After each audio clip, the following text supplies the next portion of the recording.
The Lord. प्रभूची स्तुती करूया, प्रभूच्या नावाला धन्यवाद देऊया. प्रभूने आपणा सर्वांना आशीर्वादित ठेवलेला आहे, याबद्दल मी परमेश्वराच्या नावाला धन्यवाद देते.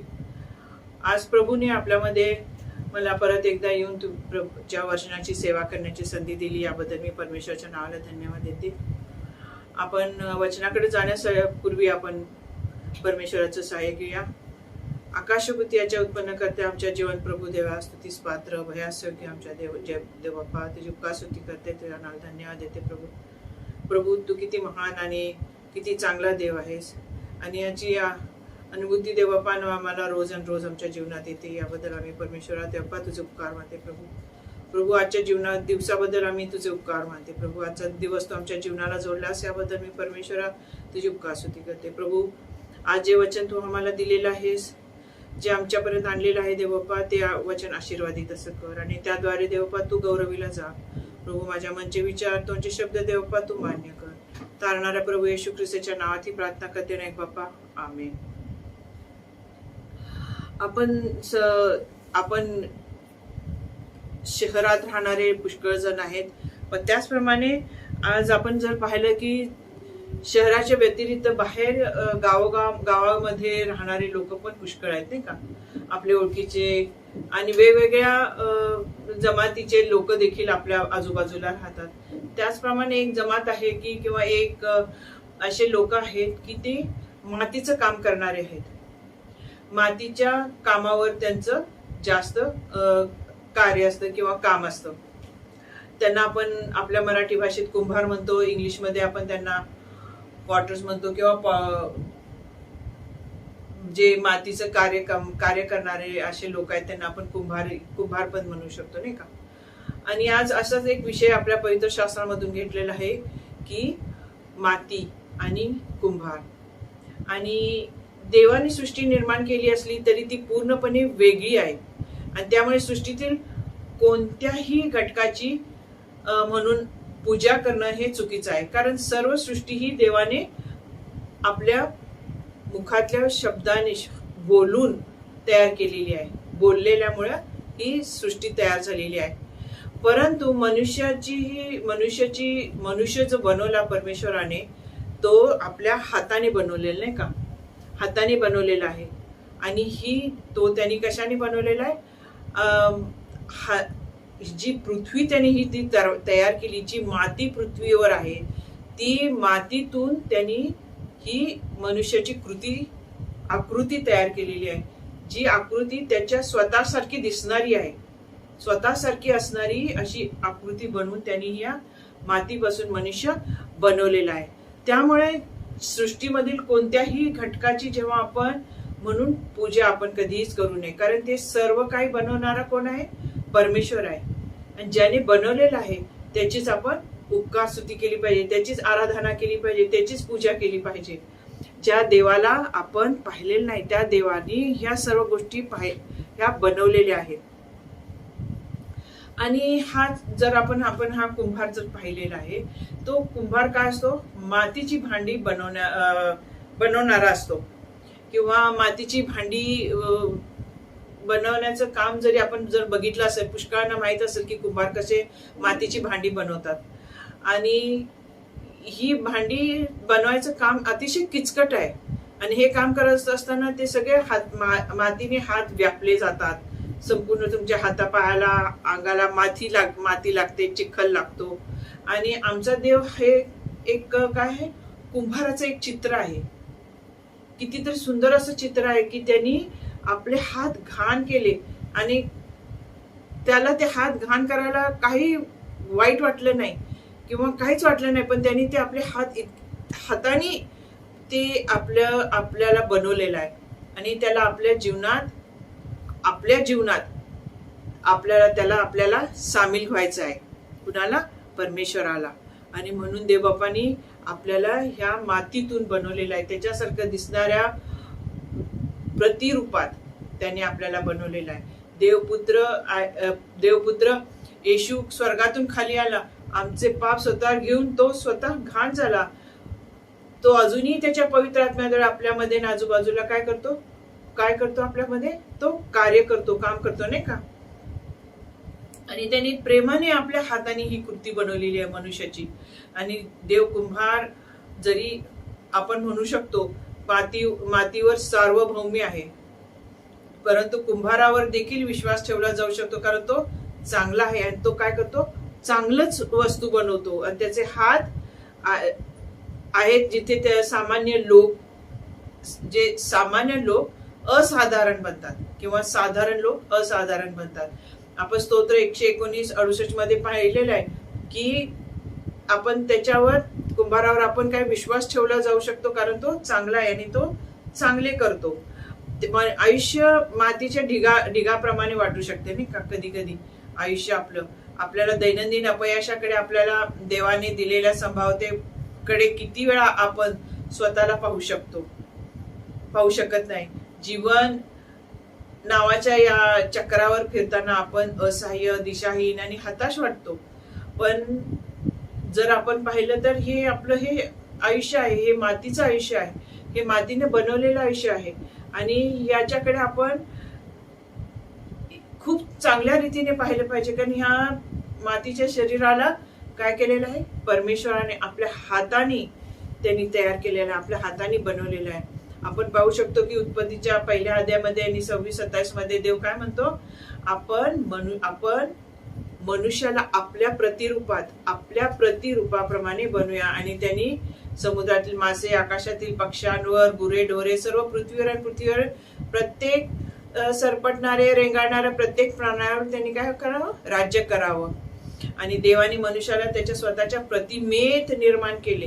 देवाच्या प्रतिमेत त्याने काय केलेलं आहे, निर्माण केलं. नर आणि मादी त्याने त्यांना निर्माण केले. इफिस 2:10 मध्ये म्हणतं की कारण आपण देवाची उत्कृष्ट नमुना काय आहोत, आपण उत्कृष्ट नमुना आहोत. त्याने आपल्याला ख्रिस्त येशूमध्ये नव्याने निर्माण केले आहे.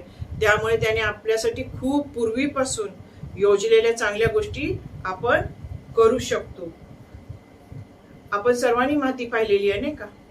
असं कोणी म्हणू शकत नाही की मी माती पाहिलेली नाही. माती म्हणा, जमीन ही प्रत्येकाने पाहिलेली आहे. पण आमच्याकडे हा खजिना मातीच्या भांड्यात आहे. आमच्याकडे सगळा जो खजिना आहे परमेश्वराने आपल्याला दिलेला आहे, तो या मातीच्या मातीच्या भांड्यात आहे. आणि आपण मातीचे भांडे आहोत. हे उदाहरण फार छान वाटतं नाही का ऐकायला. आपण मातीचे एक भांड आहोत. अर्थात जी माती किंवा चिकन माती, जी माती जमिनीतून ही येते आणि भौतिक अर्थाने मनुष्यानेही तसे केले. मग परमेश्वर देवाने जमिनीपासून, धुळीपासून मनुष्य निर्माण केला, या मातीपासून. आणि त्याच्या नाकपुड्यात त्याचा श्वास, परमेश्वराने त्याचा स्वतःचा जीवनाचा श्वास फुंकला आणि माणूस काय झाला, एक जिवंत झालेला आहे, जिवंत प्राणी असा झालेला आहे. विशेष म्हणजे मातीचे आपण पाहू शकतो की विविध प्रकार आहेत नाही का. कितीतरी प्रकारची माती आहे किंवा मातीचे प्रकार आहेत. त्याची तुलना केल्यास आपल्याला आध्यात्मिक अंतर्दृष्टी पण मिळू शकते. मातीची भांडी आहेत, चायना क्ले किंवा बरेच असे वेगवेगळ्या प्रकारच्या मातीची भांडी आजकाल बनवली जातात. आणि या दोन सर्व ह्याच्यामध्ये एक कॉमन किंवा एक सामान्य गोष्ट जी आहे ती माती आहे. आणि त्याच्यात मूळ काय असतो, तो मातीपासून वेगवेगळ्या ह्या गोष्टी बनवल्या गेलेल्या आहेत. आपण कितीतरी चायना क्ले किंवा चायना चहाचे कप आहेत, वेगवेगळ्या प्रकारचे आहेत. त्याच्यामध्ये कितीतरी गोष्टी अधिक घालून मातीमध्ये मिक्स करून त्या आजकाल बनवल्या गेलेल्या आहेत. आणि कितीही त्याच्यावर थंडी, वारा किंवा उष्णता याचा त्याच्यावर परिणाम होत नाही. मातीची भांडी ही साधारण सामान्य लोकही आजकाल वापरतात. आणि प्रत्येकाच्या घरात तुम्हाला मातीची भांडी मिळतात. सामान्य चिकन माती, त्याच्या सर्वात दूर नेण्यात अशुद्धता त्याच्यामध्ये जी असती ती काढली जाते, त्याच्यातून काढली जाते. आणि इतर मातीच्या तुलनेत त्याला कमी तापमानात ते काय केलं जातं, वितळलं जातं. आणि तुलनेत कमी अशुद्धतेसह त्याच्यामध्ये ती वेगवेगळ्या केमिकल्स, वेगवेगळे रसायन घालून ती काय केली जाते, ती मातीची वेगवेगळ्या प्रकारची भांडी वेगवेगळ्या तापमानाला ती वापरली जाणारी अशी ती बनवली जातात. आणि पृथ्वीवर जी माती आपण पाहतो ती देवाच्या त्या सगळ्या ह्या मातीला म्हणजे आपलं शरीर जे बनवलेलं आहे त्यामध्ये ह्या सगळ्या गोष्टी घातलेल्या आहेत. आपल्याला त्रास, दुःख, कितीही कष्ट सहन, थंडी, वारा, पाऊस किती आला तरी आपण काय करतो, ह्या गोष्टी पुष्कळ आपण ह्या शरीराने आपण सहन करतो. तशा प्रकारे देवबापांनी आपली ही जीवनशैली, आपलं हे शरीर बनवलेलं आहे. आणि ह्या शरीराने काय केलेलं आहे, सुरुवातीला आदामामुळे आपल्यामध्ये काय आलेलं आहे, पाप आलेला आहे, अशुद्धता आलेली आहे. आणि कितीतरी गोष्टी पापामुळे ह्या शरीरामध्ये आलेल्या आहेत. आणि ह्या शरीराने काय केलेलं आहे, पाप पण केलेलं आहे. आणि ह्या सगळ्या गोष्टी प्रभू परमेश्वराला या माहीत आहेत. आणि दैनंदिन जीवनामध्ये ह्या गोष्टीमधून आपण कसं बाहेर आलं पाहिजे हे परमेश्वराने आपल्याला पवित्र शास्त्रामधून दाखवलेलं आहे. आणि कितीतरी कठीण परिस्थितीला आपण कसं तोंड द्यायचं आहे त्याचं त्यांनी बळ देखील आपल्याला दिलेलं आहे. काही मातीची भांडी किंवा नाजूक असतात, काही कितीतरी कठोर असतात, कितीतरी त्यातला मारलं तरी ते तुटत नाही. परंतु जी आपल्याला परमेश्वराने जी शक्ती किंवा ताकद दिलेली ह्या पृथ्वीवर चालण्यासाठी ती आपल्याला परमेश्वराकडून प्राप्त झालेली आहे. आणि आपल्याला परमेश्वराने ह्या मातीच्या ढिगाराखाली आपण राहू नये, ह्या पापाखाली आपण राहू नये यासाठी देवाची इच्छा आहे. आणि त्याची इच्छा आहे आपले जीवन विश्वासाद्वारे त्याच्या हातात द्यावे आणि आपल्याला त्याचं एक उत्तम पात्र, सुंदर पात्र असं बनवायचं आहे त्याला आपल्याला. आणि त्यासाठी आपण विश्वासाने त्याच्या हातात गेलं पाहिजे, विश्वासाने गेलं पाहिजे त्याच्या हातात, तरच तो आपल्याला एक सुंदर पात्र, एक सुंदर भांड आपल्याला तो बनवू शकतो. आणि ह्याच्यापेक्षा सुंदर अजून काय असू शकतं नाही का, आपण जेव्हा आपण स्वतःला परमेश्वराच्या हातात संपूर्णपणे आपण दिल्यावर. म्हणून मी कुंभाराच्या घरी गेलो आणि त्याला चाकावर मातीचे काम करताना पाहिले.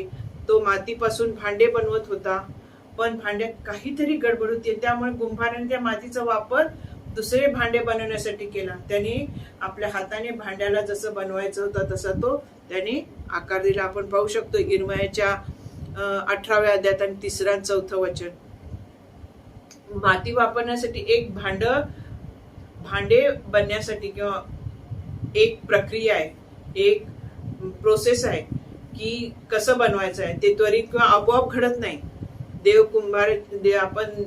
आपला देव जो कुंभार आहे त्याच्या हातात माती ठेवण्यापासून त्याची सुरुवात होती आणि त्या मातीच्या अवशेषापासून ही भांड बनण्याची सुरुवात होते. त्याच प्रकारे येशू बरोबरचा आपला प्रवास तारणाच्या क्षणापासून सुरू होतो. तो पवित्रीकरण नावाच्या प्रक्रियेत सुरू होतो. आणि देव काय करतो, देव हा जो आपला कुंभार आहे आपल्याला मातीच्या ढिगारातून बाहेर काढतो आणि आपल्याला त्याच्या चाकावर बसवतो, जेथे तो आपल्याला शून्यातून काय करतो, आपल्याला शून्यातून आपल्यासाठी तयार केलेल्या पात्रात सोडवण्याची प्रक्रिया सुरू करतो. आपल्याला माहिती आहे प्रक्रिया कशी असते. पहिला जर आपल्याला भांड जर बनवायचं असेल तर त्याची प्रक्रिया काय आहे. एक सुंदर भांड बनवायचं असेल तर त्याच्यासाठी काय आपण करतो, माती तयार करतो. त्याच्यासाठी कशा प्रकारची माती पाहिजे, कशा प्रकारची माती असायला पाहिजे ही आपण पहिला शोधतो. मातीची भांडी तयार करण्याची प्रक्रिया म्हटलं तर मातीच्या शोधण्यापासून तयारी सुरू होते नाही का. मग त्यामध्ये पाणी घातलं जातं, ते मळलं जातं आणि मग त्यामध्ये काही बुडबुडे किंवा हवा राहू नये यासाठी ती चांगली मळली जाते माती. आणि ती चिकट होण्यास ती कारणीभूत होते. म्हणजे ती चिकट झाली पाहिजे, अशी वसवशीत नाही राहिले पाहिजे, चिकटपणा आला पाहिजे त्या मातीला. अशी इतक्या रीतीने त्याला ती मळली पाहिजे. त्याच्यामध्ये खडे, त्याच्यामधलं काही झाडाच्या काठ्या किंवा इतर गोष्टी नसाव्या, तर ती पूर्ण एकदम स्मूथ, एकदम सुळसुळीत अशी ती माती असते. जेव्हा ते मातीचं भांडी सुंदर बनवायचं असेल तर ती माती पहिला चाळली जाते, सगळ्या त्यातल्या गोष्टी काढल्या जातात, त्याच्यात पाणी घातलं जातं, मळलं जातं. त्याच्यामध्ये जेव्हा मळून तो असं गोळा तयार करतात तेव्हा त्याच्यामध्ये कुठल्या प्रकारची हवा राहायला नाही पाहिजे, अशा प्रकारे तिची सुरुवात होते. तसंच आहे आपलं आध्यात्मिक जीवन देखील असंच आहे. याच्यामध्ये पाणी आहे, ख्रिस्ताचं पवित्र आत्मा आहे, वचन आहे, आपल्या जीवनात येण्यापासून ती सुरुवात होते. मग आध्यात्मिक काय होतं, त्याच्यासाठी आपल्याला मळलं जातं, आपण आध्यात्मिकरित्या आपण वाढलं जातो, त्याच्यामध्ये आपली वाढ होत राहते. आणि ह्या रिकाम्या जागा भरण्यास त्या काय करतात, आध्यात्मिक गोष्टी, आपल्या जीवनातल्या रिकाम्या गोष्टी भरायला सुरुवात करतात. आणि त्यामुळे आपण पूर्वीसारखे जगाला चिटकून राहत नाही, ह्या सैतानीच्या जगाला आपण जोडून जात नाही, तर आपण काय होतो, आपण ख्रिस्ताला जोडले जातो. आणि त्याच्यानंतर आपण त्या मातीला काय करतो, आकार देतो. जेव्हा त्या मातीचा गोळा आपण बनवतो, त्या मातीच्या गोळ्याला नंतर काय करतो, आपण एक सुंदरसा आकार देतो. आपल्याला ज्या कल्पना आहेत एका चित्रकाराच्या किंवा कुंभाराच्या मनात की ह्या मातीचं भांड मी कसं बनवायचं, त्या भांड्याला तो काय करतो, त्या चाकावर ठेवून तो आकार द्यायला लागतो. आणि असंच आपलं परमेश्वर, आपला देव आहे, तो काय करतो, आपल्याला असं वाटतं की हा आपला देव खूप लांब आहे, पण तो आपल्यापासून फार दूर नाही आहे, तो आपल्या अतिशय जवळ आहे. आपल्याला डोळ्याला दिसत नसला तरी तो आपल्या अगदी जवळ आहे, आपल्या अंतःकरणात आहे. आपण कुंभाराच्या जर पाहिलं तर तो कधीही त्याचे हात त्याच्या मातीपासून तो दूर करत नाही. तो त्या गोळ्याला आकार देत असतो ना, त्यावेळी तो त्याचे हात त्या भांड्याच्या लागूनच असतात आणि त्यालाच तो आकार देत असतो, त्यालाच तो बनवत असतो आणि तो कधीही दूर जात नाही त्या. आणि त्या मातीच्या भांड्यापासून जर त्याचे हात दूर गेले तर ते मातीचं भांड ला सुंदर आकार येणार नाही, ते पडून जाईल. त्यासाठी तो काय करत असतो, तो त्या मातीच्या भांड्याला आकार देण्यासाठी आपले हात हमेशा त्या भांड्याला लागूनच ते भांड वाढवत असतो किंवा बनवत असतो. परमेश्वर देखील असंच आहे. आपल्याला देखील परमेश्वर काय केलेलं आहे, आपल्याला त्यांनी आपल्या हातात धरलेलं आहे, त्याच्या हातात आपल्याला त्यांनी धरलेला आहे आणि आपल्याला तो काय करत आहे, बनवत आहे. आध्यात्मिकरित्या त्यांनी आपली तो वाढ करत आहे. जेव्हा आपण स्वतःला त्याच्या हातात आपण स्वतःला समर्पण करतो तेव्हा, आणि ह्या परमेश्वराचे, ह्या कुंभार, हा जो देव आपला आहे, त्याचे हात आपल्यापासून कधीही दूर जाता कामा नये. त्याचे हात आपल्यापासून जेव्हा दूर जातील तेव्हा आपण काय जाऊ, डगमगू. त्यांनी आपल्याला पुढे हात केलेला आहे आणि त्यासाठी त्यांनी आपल्याला सांभाळून, आपल्याला धरून तो वाढवत आहे, नेत आहे. त्यांनी आपला हात पुढे केलेला आहे आपल्यासाठी. तो म्हणतो, या माझ्याकडे या. यासाठी हा कुंभार देखील, तो कुंभार काय करतो, त्या मातीच्या भांड्याला बांधण्याचं आणि ते चाक फिरवण्याचं काम करत असतो. आणि हात सतत त्याला ते काय करत असतात, मोल्ड करत असतात, ते सतत त्याला आकार देत असतात. परमेश्वर आपल्या जीवनाला देखील असाच आकार देत आहे, त्याच्या हाताने आपल्याला तो आकार देत आहे. आणि आपण सतत त्याच्या हातात असलं पाहिजे. आपण अजिबात त्याच्यापासून दूर जाता कामा नये. जेव्हा आपण स्वतःला त्याच्या चाकाच्या मध्यभागी ठेवायचा प्रयत्न करतो तेव्हा देवाच्या इच्छेनुसार तो आपल्याला त्यामध्ये खेचण्याचा आणि घेण्याचा, त्याला बनवण्याचा, त्याला तयार करण्याचा, तेथे नसलेल्या कोणत्याही गोष्टीपासून आपलं संरक्षण आणि शुद्ध करण्यासाठी तो तयार आहे. आणि या मातीवर ठेवलेले सर्व जे ताण किंवा दबाव आहेत, त्या हाताने बनवलेले आहे ते भांड हे एकदम सुंदर रीतीने काय होतं, तयार होतं. आणि जेव्हा आपण हे भांड तयार होत असतं तेव्हा ते भांड काय करतो, तो कुंभार मातीचं भांड घेऊन तो बाहेर ठेवतो, ते उन्हात वाळवतो किंवा ते सुकायला ठेवतो. आणि त्या सुकण्यासाठी त्याचा हा अर्थ असतो की ते भांड वेडवाकडं होऊ नये. ते जे कोमल अशी मऊ जे ओलसर भांड असतं ते त्या चाकारून काढून तो वाळवायला ठेवतो. आणि ते कडक मऊ लवचिक पदार्थापासून, मातीपासून हे बनवलेलं भांड काय होतं, ते उन्हामध्ये ठेवल्यानं ते मजबूत आणि टिकाऊ होतं. त्याच्यामध्ये कोणतंही तुम्ही पदार्थ किंवा काय वापरण्यासाठी ते योग्य असं तो बनवतो. ते परिपक्व असं मातीचं तो भांड तो बनवतो. त्याच्यानंतर काय असतं त्याच्यामध्ये, आगीमध्ये त्या भांड्याला ठेवतो आणि त्या काय करतो, ते पूर्ण कडक असं ते भांड ते बनवतो. आणि पवित्र आत्मा जेव्हा पेंटिकॉस्टच्या दिवशी शिष्यांवर आला, अग्नीच्या रूपामध्ये आला नाही का, अग्नीच्या त्या जिभा त्यांच्यावर आल्या. आणि आपल्याला पण असं विचार करायला लागतो की आपल्या ख्रिस्ती जीवनात आपण त्याचा स्वीकार केला पाहिजे. आपल्याला पवित्र आत्मा मिळालेला आहे. तो त्याच वेळी त्यांनी सांगितले की तुम्हा सर्वांना पवित्र आत्मा मिळालेला आहे आणि आपण एक नवीन निर्मिती आहोत आणि नवीन रूपांतरित आपण असे झालेले आहोत. आणि पवित्र आत्म्याच्या अग्नीने आपण काय झालेले, सीलबंद झालेले आहेत, आपण बंद झालेलं आहे. ह्या भांड्याला पूर्ण पवित्र आत्म्याने बंद केलेलं आहे. जेव्हा तुम्ही त्याला आपण स्वतःला जेव्हा आपण समर्पण करतो, जेव्हा आपण ख्रिस्ताच्या हातात, तेव्हा ह्या गोष्टी घडतात.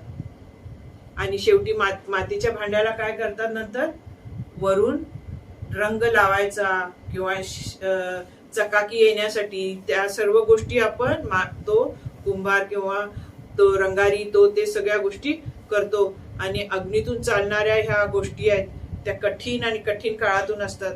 आणि या गोष्टी आपल्याला कमकुवत बनवत नाहीत.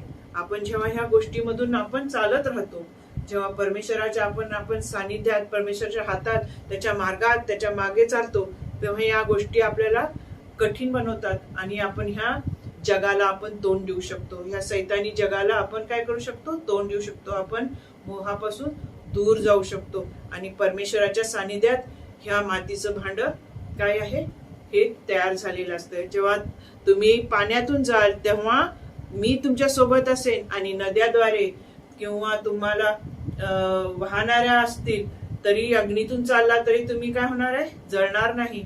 किंवा जी अग्नी आहे ते तुम्हाला जाळणार नाही. आपण पाहू शकतो यशायाच्या 43व्या अध्यायात आहे, तुम्ही कशातूनही जा, पाण्यातून जा, मोठमोठ्या ओहाळातून जा, किंवा तुम्ही मोठ्या समुद्रातून जा, किंवा मोठ्या अग्नीतून जरी गेला तरी ते तुम्हाला भाजणार नाही, जळणार नाही. तुमच्याकडे कितीतरी उजव्या बाजूला पडले, डाव्या बाजूला पडले तरी त्याची तुम्हाला बाधा होणार नाही.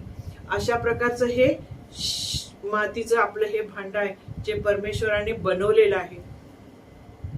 आणि शेवटचं जो आपण पाहतो की हा कुंभार ह्या सर्व भांड्याला काय करतो, प्रत्येक भांड्याला जेव्हा ते रंग लावतो, चकाकी आणतो, त्याचं तो पुसून काढतो. कुठं काय डाग आहे का, कुठं खड्डा पडलेला आहे का, कुठं चीर पडलेली आहे का, कुठं फुटलेलं आहे का, हे सगळ्या गोष्टी तो बघतो. आणि तो ते भांड काय करतो, सुशोभित करतो.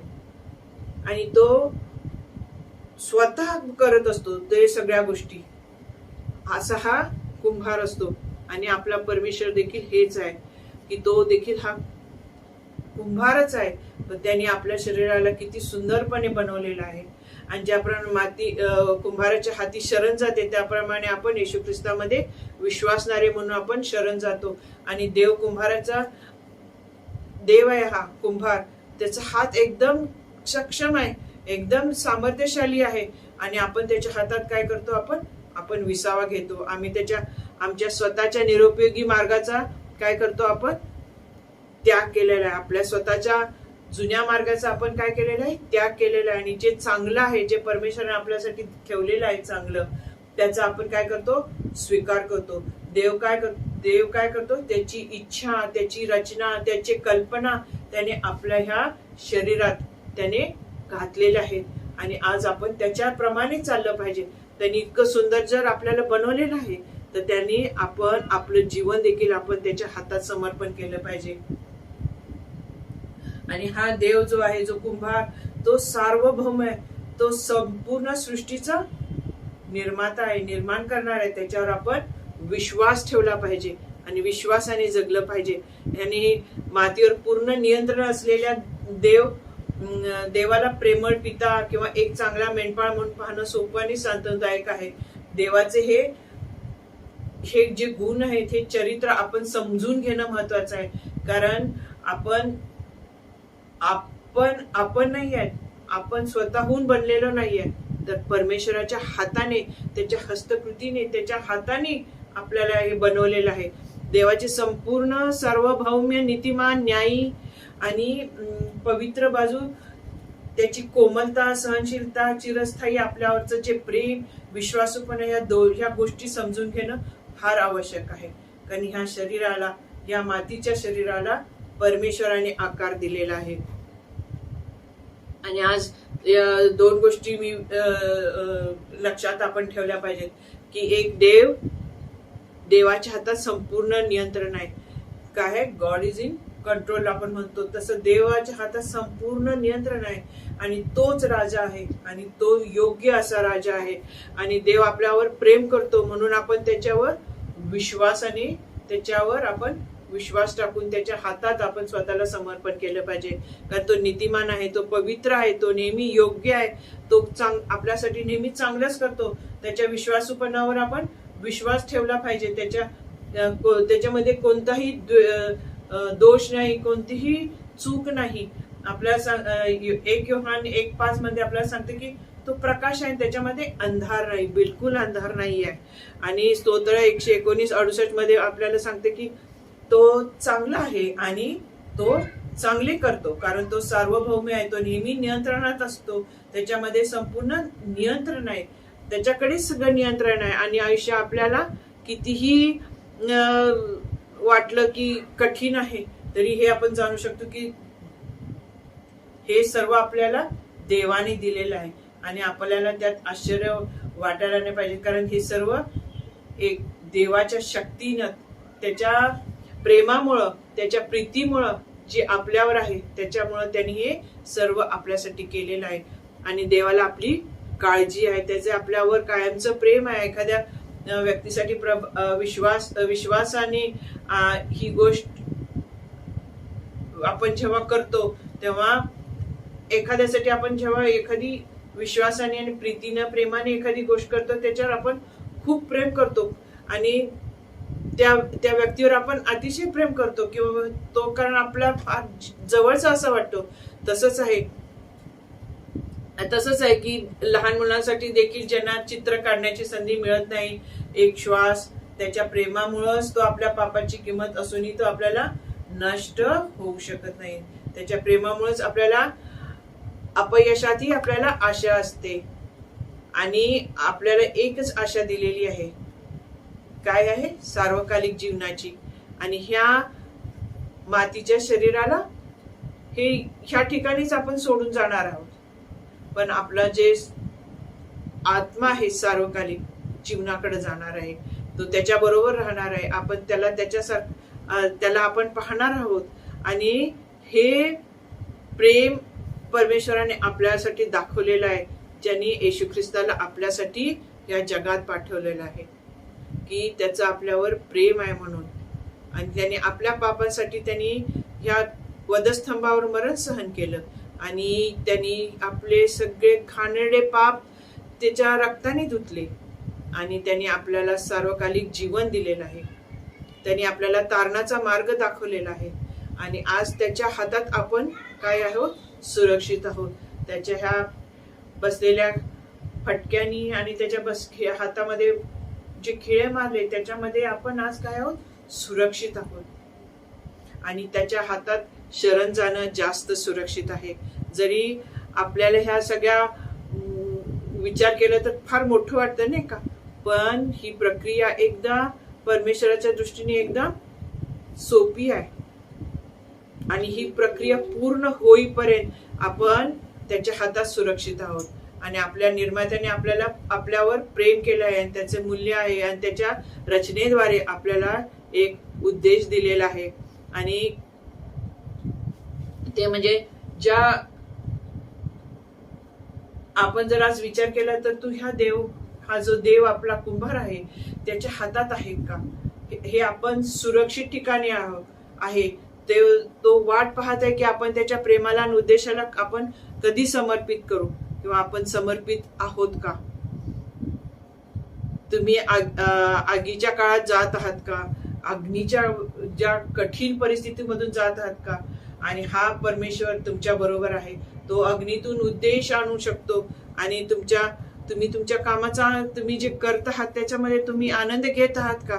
सर्जनशीलतेत आनंद असतो आणि आपण उत्पादन असतानाही आपण मूल्यवान आणि प्रिय आहोत हे जाणून घ्या. परमेश्वरासाठी आपण फार मूल्यवान आहोत आणि देवाला तुमच्यासाठी हा एक उद्देश आहे. तरी आशा आहे, कारण एक कुंभार आहे, तोच तो आहे जो आकार देतो, जो आपल्या जीवनाला अर्थ आणि उद्देश आणतो. त्याच्यावर विश्वास ठेवायचा आहे आणि आपण स्वतःला त्याच्या हातात सोपवायचं आहे, यासाठी की तो आपला परमेश्वर आहे, उत्पन्न करता आहे, आपला निर्माण करता आहे.